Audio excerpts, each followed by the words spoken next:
Well, hi to all my Buster buddies. This is your host, Brad Claybaugh, and you are watching Brad's Boredom Busters. Glad to have you back. This video, we are going to be demonstrating how to put together a weighted pincushion.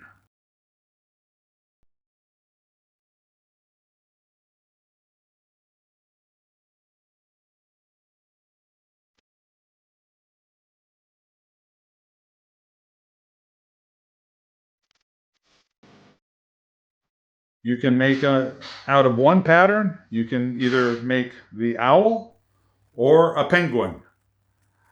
It's a very simple project, minimal sewing machine work, mostly hand stitching, and there will be a link to a pattern down in the description below.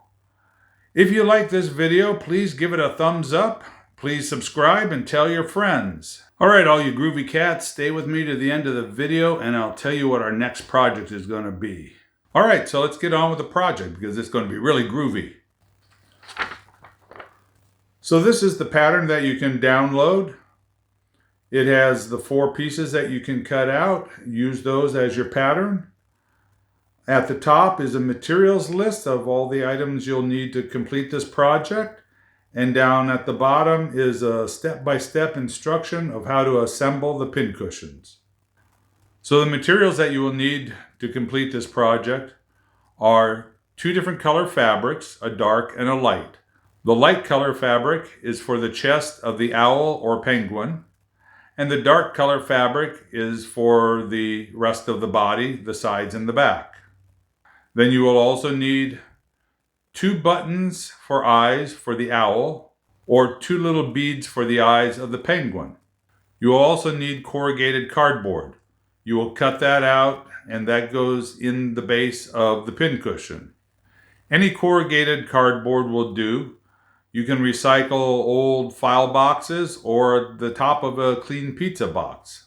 To stuff our pincushion, we are going to use ground English walnut shells.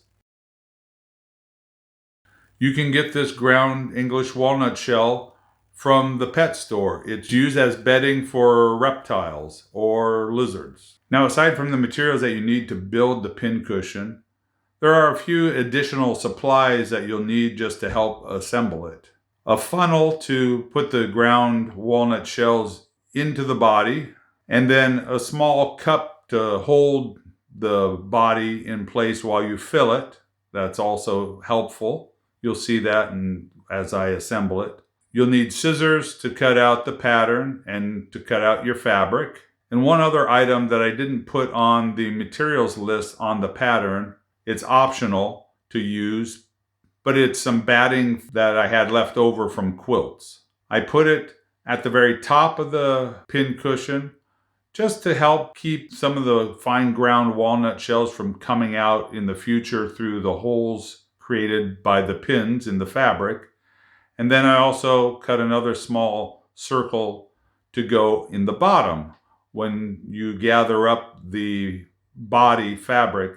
That way it also helps prevent it from leaking in the future. And you'll see all this as I assemble the pincushion. Like I say, the batting is optional, but I thought it might be a good idea. One other item that you will need is something to mark your fabric with, an air or water dissolvable marker to help mark the fabric around the pattern. I marked from the wrong side of the fabric, so all the marks end up on the inside of the pincushion when I'm finished, and you'll never see them, and they'll dissolve in time. All right, let's get started. All right, so now it's time to iron out our fabric so it's nice and smooth when we trace on our pattern. This is a great project for just getting rid of pieces out of your stash. Like I said, this is going to be the body of the owl. This is the chest. And like I say, any 2 nice contrasting fabrics work for both the owl and the penguin, a dark and a light. So let's get started ironing it out. Probably being in your stash for a while, it's been sitting around getting rather wrinkled, so hit it with a little steam, get the wrinkles out. And now it's ready to trace the pattern onto.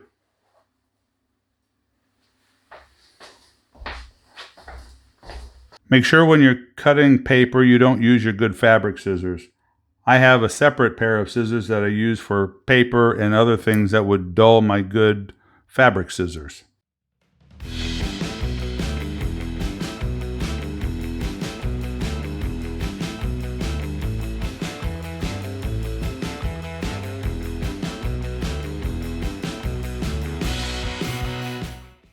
All right, there's all 4 pieces of the pattern. Now don't throw away the rest of the instructions because it does have the instructions on how to assemble the pin cushions, and you can always refer back to this video as well. All right, so now you have 4 pieces of the pattern. This is the chest, which is your light color fabric. Then parts B and C are the dark color fabric. This is the body, this is the base, and then D is your corrugated cardboard. So now let's mark out our fabric. Because these pattern pieces are symmetrical, I recommend actually marking your fabric on the wrong side. So place it right side down on the table, and then put your pattern on your fabric. Take whatever method of marking that you're going to do and mark off your fabric.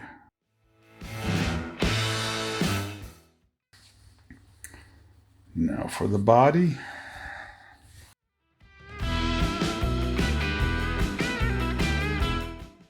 So there's our fabric pieces all patterned out. Then the last piece you'll need to pattern is the insert for the base, which is out of your corrugated cardboard. I'm using the top of an old box. That's all our pieces marked.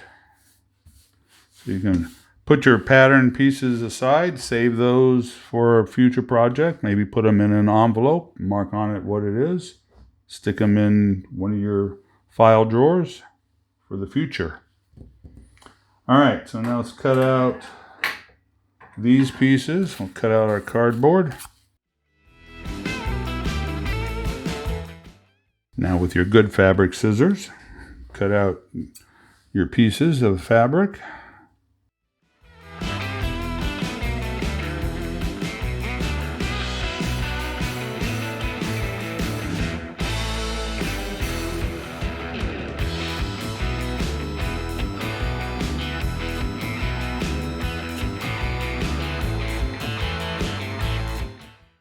All right, here's the last piece. All right, it's far out. There's all the pieces cut, ready to go together. All right, next step is sewing the front to the body on our sewing machine. All right, gang, so before we start stitching up the body of the pin cushion, remember this is going to be a 1/4 inch seam allowance. So let's change over to our 1/4 inch foot. So before you start any sewing project, it's good to check the tension of your sewing machine. Okay, let's get started. So with our 1/4 inch foot on, match up the front to the back. And on my pattern, you have A, B, and C in the corners. So you're going to start by matching corners A together and then corners C together and running that through. Okay, and it comes out like that. All right, so the next step is take the other corner, bring it over to the opposite. So that would be the 2 B corners come together. And then you straighten it out so your C's still match up.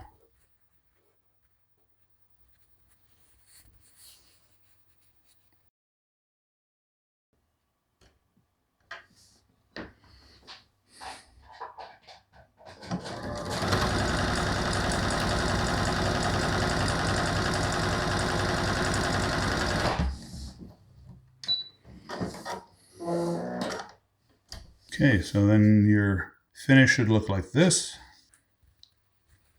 Now the next step would be just to cut the bulk off, because you have to turn this right side out.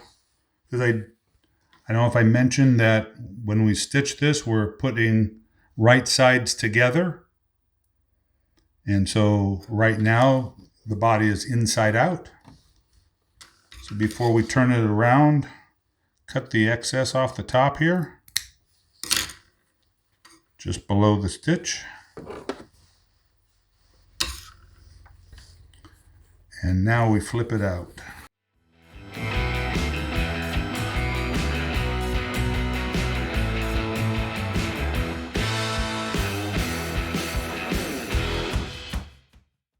Okay, so that's all this work with the sewing machine that you're going to do. Now that we have it turned right side out, let's take it over to the table and I'll show you the hand stitching and how to fill it and how to finish off the base.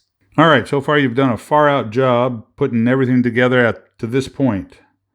So now we start all the hand stitching. One thing I didn't mention probably in the materials list, or one of the tools you'll need, is just a sewing needle. And then you can use the same thread that you had in your sewing machine. Okay, I double it up and knot it at the bottom. The way I knot my thread up, my grandmother taught me. Lick my finger, get it wet, wrap it around, and then just roll it.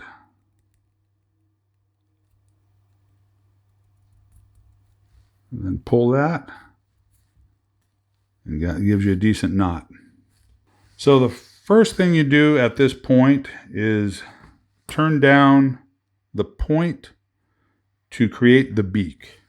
Now the owl and the penguin have two different measurements. If you're making your owl, it folds down an inch. If you're making the penguin, it only folds down in half an inch. These are both the same pattern. It just depends on how far you fold down what is essentially the beak. So today, I'm demonstrating we're going to make an owl. So I take this, we'll fold that down, and we want to just be 1 inch from top to point. And that's what we are. Center it, hold it by hand. This is kind of the tricky part, but this is where you can take a pin to help hold this in place.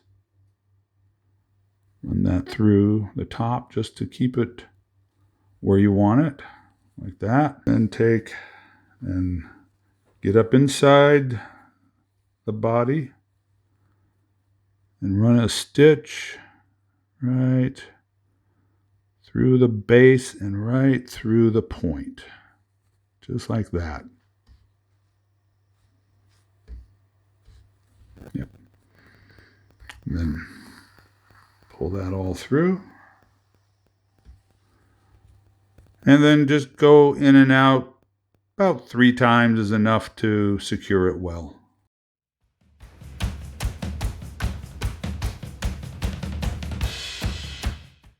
And then just run a couple little knotting stitches through it, just through the body layer. Pull it, run the needle through the loop.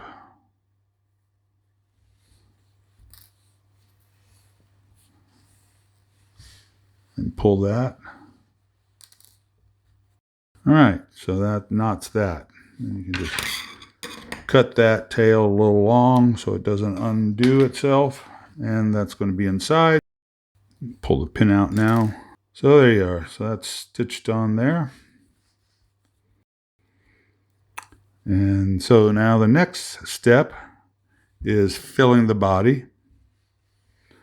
I like to use a plastic cup to help kind of hold it in place. And if you have a little extra batting from, say, any of your projects, a quilt projects or something, you can actually shove that down in there. That kind of helps, keeps it from tipping over. So that takes up some of the extra space. All right, so now time to fill up with the ground English walnuts shells. So one thing I mentioned earlier on that is an option, and you can cut this whatever size you feel is good for you. I like doing this, is putting just a little bit of this batting at the head of the pin cushion, so which would be right now down at the bottom. And then when we get ready to close it, I also like to put a piece at the top. I feel that once you do your gathering stitches, it just helps keep things from leaking out a little bit. So they can be about half the size of the base that you've cut out from your cardboard.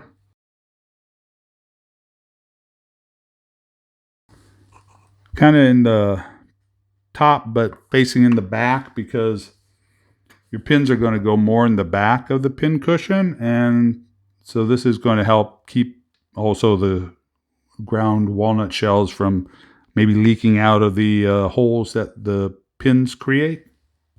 So now is when your funnel and some little scoop is going to come in handy.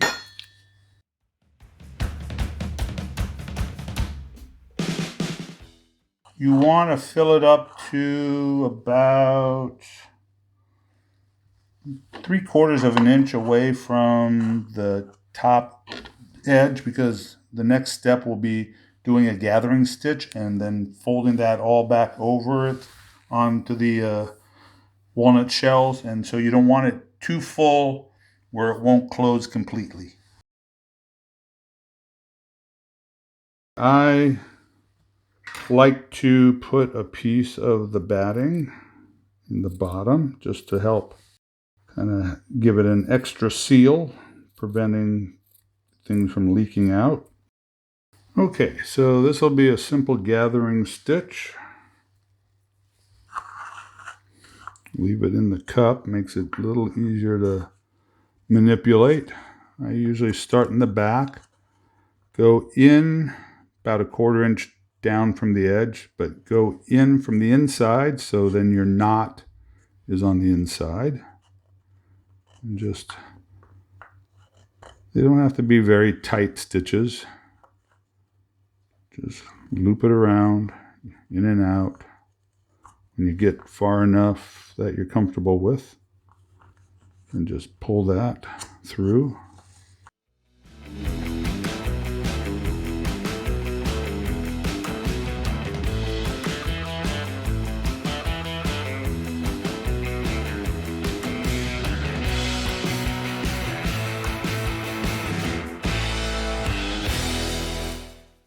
All right, so once you get all the way around to where you started from, now you can pull your thread all the way through.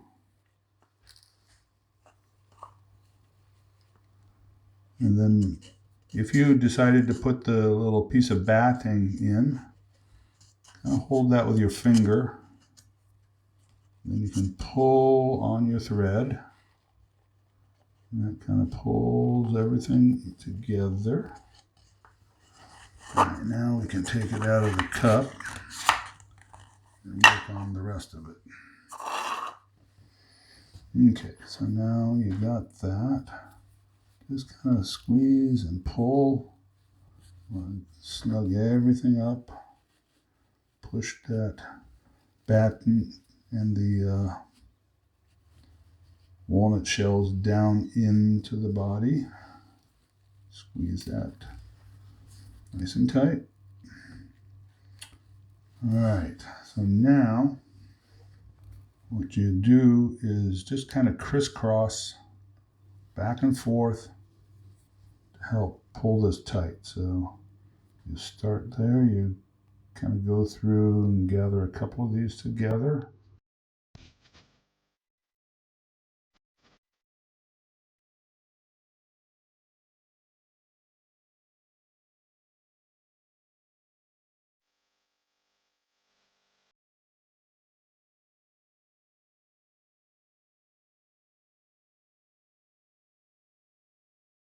Once you get it looped around enough times where you feel it's secure and you're not going to lose your walnut shell stuffing, then you can knot that off.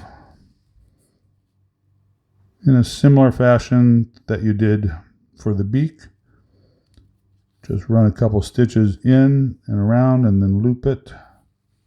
Pull that tight. You might want to do this twice on the back here.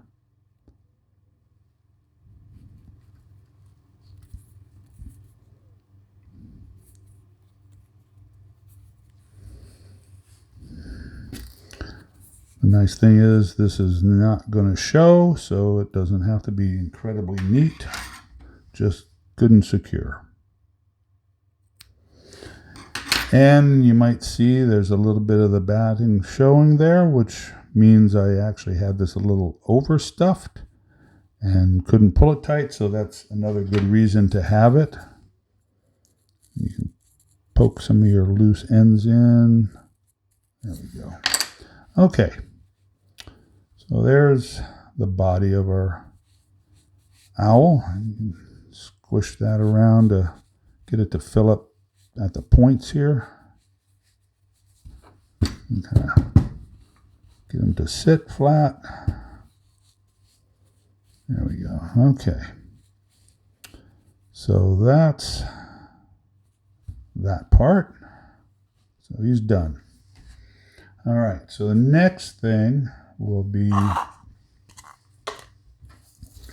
our base and the cardboard. So in a similar fashion of gathering the bottom, we're going to do a gathering stitch around the base fabric. Our next step is to do another gathering stitch around the base, 1/4 inch down from the edge. Start from the wrong side so your knot is on the inside. You know, this is a great project for beginning sewers or for kids that want to learn to sew.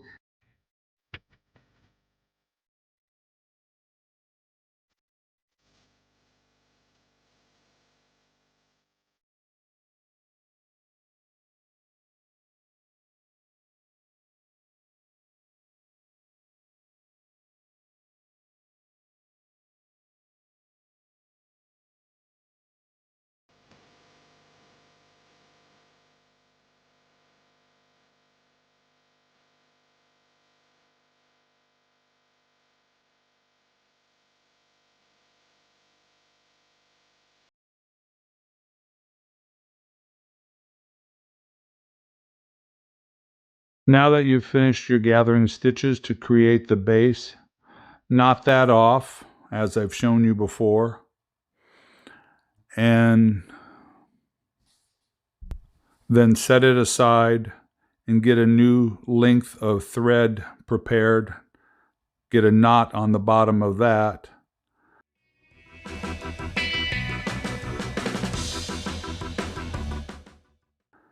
Then take the base and put the needle through one of the gathering loops on the back side of it. So when you sew it onto the pincushion, your knot won't show.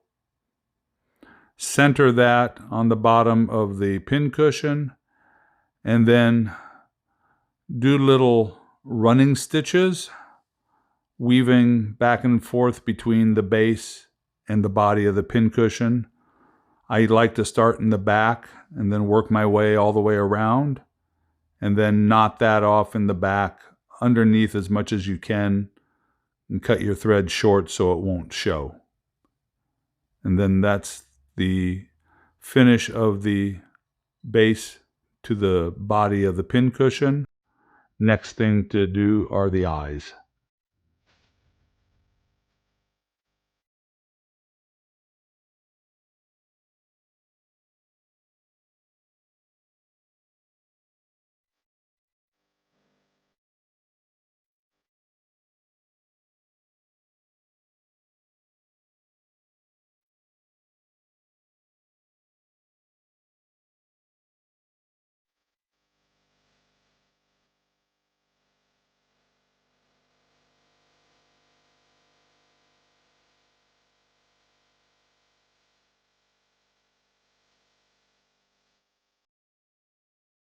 Hope you've enjoyed this project so far. I've enjoyed doing it for you. So these will be the eyes, these buttons here. I salvage old shirts. I'll use the fabric, and then I'll just cut out the front strip where the buttons are sewn on, and just save that piece of fabric. That way it's easier to save the buttons without them being loose. So sometimes it's easier to get these buttons off with a hem ripper, because you can just get in between there and just wiggle it in there, and that comes off easier with the hem ripper.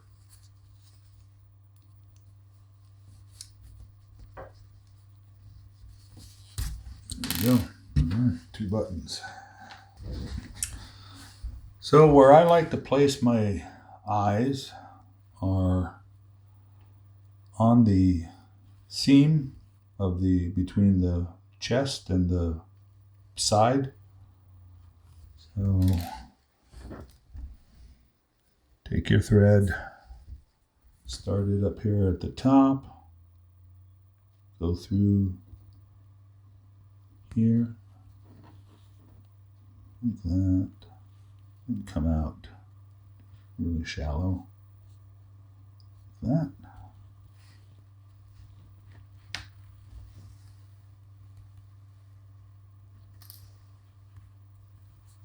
Okay. Let's trim off all this excess.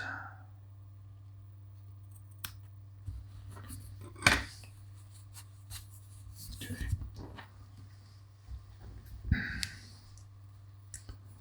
So now if your button has 4 holes like this, all you need to go is diagonally. So go through the bottom one and then back into the top one.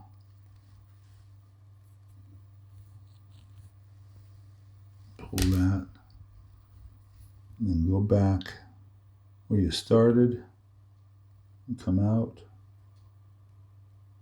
Bottom, same spot.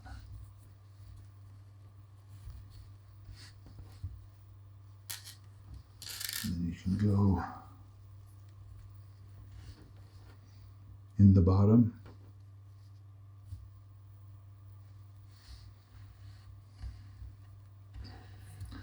Pull that tight. There you go.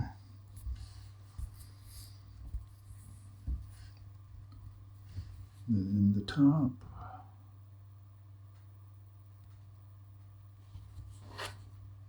Out the bottom.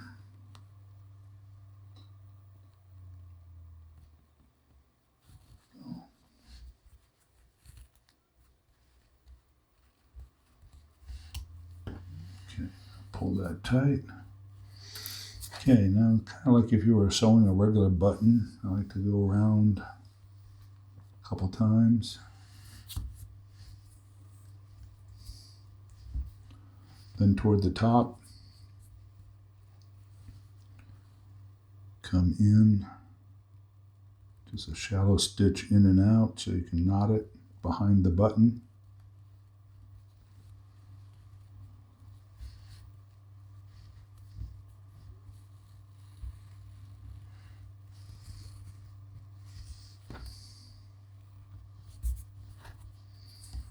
Okay, that ought to be enough. And cut that off behind.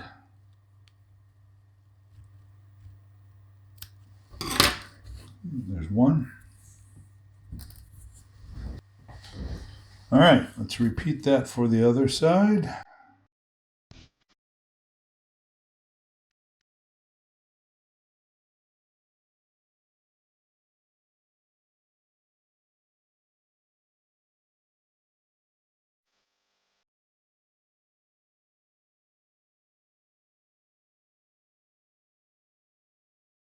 There's our little owl.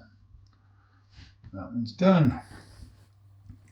Now for the eyes of the penguin, we just use little beads. Same stitching process though, just a little knot come through the hole in the bead. a couple of stitches through and then knot it off. And that's how we put the eyes on the penguin. So there's our penguin, there's our owl. I hope you enjoyed this video. All right, I think that project came out kind of bitchin' cool. So next time we will be getting into making rope bowls. I've got a couple interesting ideas for rope bowls that I haven't seen anyone else do before. So come back and see what we do with that. And if you like this video and enjoyed the project, please like and subscribe. Ring that notification bell so you don't miss any of our upcoming videos. Tell your friends about us too. All right, so let's go ahead and bust out some art. Take it away, Buster.